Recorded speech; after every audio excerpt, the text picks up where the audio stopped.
Hey guys, this is Nasar, aka the Real Estate Doru. I'm not a guru, I'm a Doru because I actually do this business. All right, guys, we are on week 4, negotiating with the seller. For those who have never done a wholesale deal, I would really like for you to go back and watch week 1, week 2, week 3.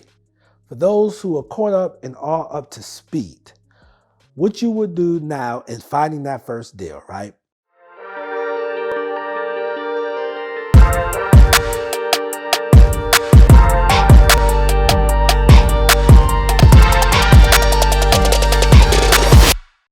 So you done your marketing, okay? We did all that, and now a seller gives you a call, okay?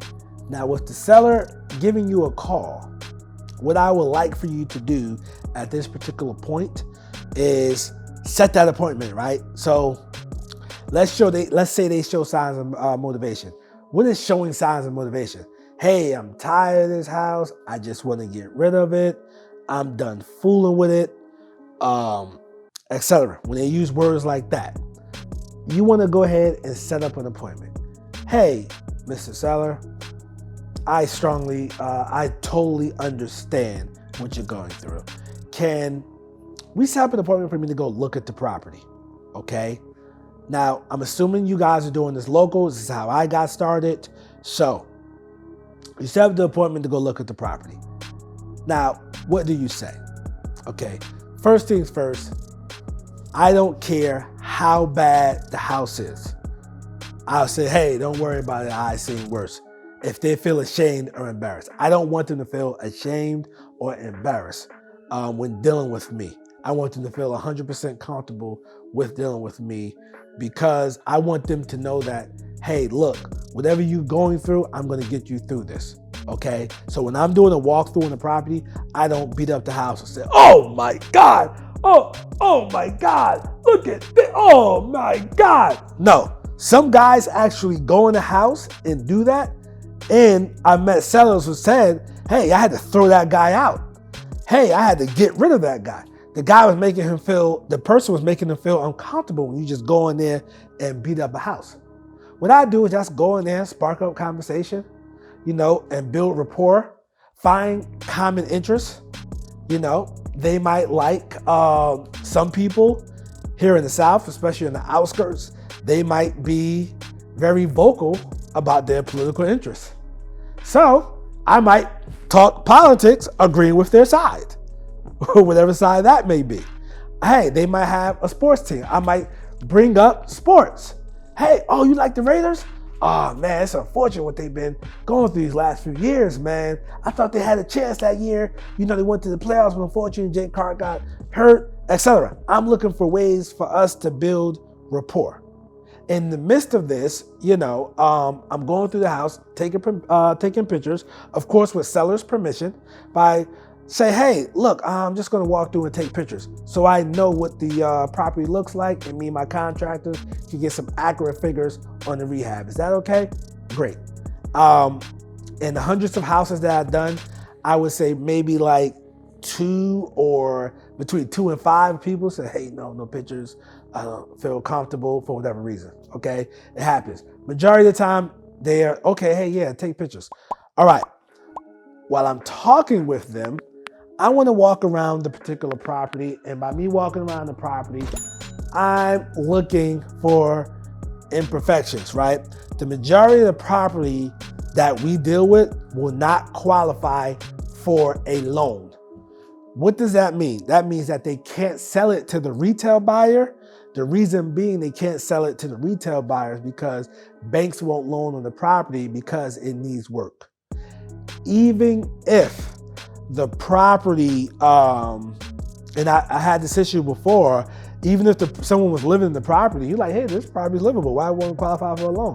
It might be so much going on under the house as far as mold or the foundation's bad, where the bank say, hey, we're not doing the loan on it. Okay, so those things happen. So I'm walking through the house. I see an imperfection.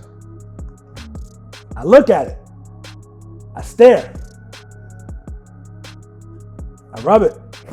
I step back. Now, while I'm doing this, What's happening? The seller's like, oh my God, he's seen that in his head. That's what they're saying to themselves. I swear, majority of the time they say, oh yeah, what happened was the roof was leaking and damaged that part of the wall, but we got that fixed. We just never got around to painting that part. Okay? Oh, okay, cool, thanks. And I'm walking around, just taking pictures, just looking, not beating up the house. Okay? I want to emphasize that. Don't go into the house and be an asshole. Just put yourself in the seller's shoes. If somebody was being a butthole to you, right? Would you want to do business with them? Probably not. You're going to say, hey, look, man, just get away from me, man. I'm okay. I'm good. All right? So just treat yourself as if you want to be treated, okay? So from there, you're looking at the walls, you're looking at the property. Make sure you step out and take a picture of that roof. Say, hey, how old is this HVAC unit? Oh, it came to the house. It came with the house. Oh, okay, all right. It still works? Well, he's up, but we got it. It needs some Freon or something. Oh, okay, all right, no problem. I'm asking these questions.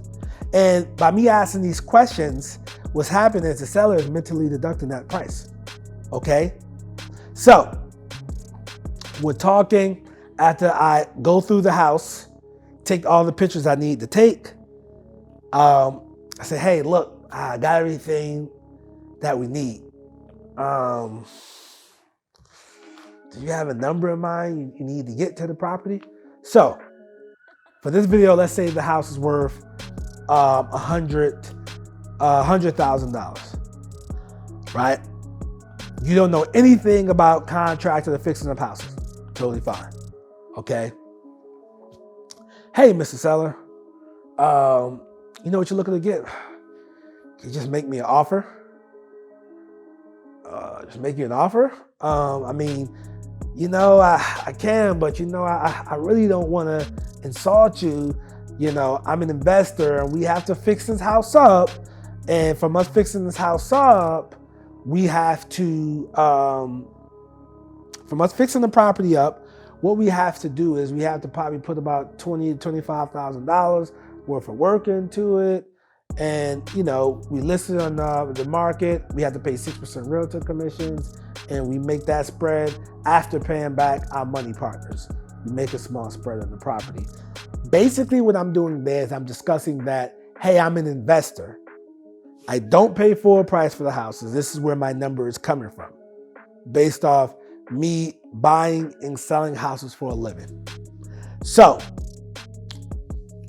if at this point when you make your first offer, if you don't feel uncomfortable making your offer and you don't feel a funny feeling in your stomach, then you're probably offering too much for the property, okay? So I might say, hey, I'm probably gonna be around $45,000. $45,000? So, they say, now they're upset. What I want you to do, don't talk, just listen. Well, look, this is what happened. We inherited this property. And for us to inherit this property, I got to split the money between me and two other siblings. Is there any way you can come up?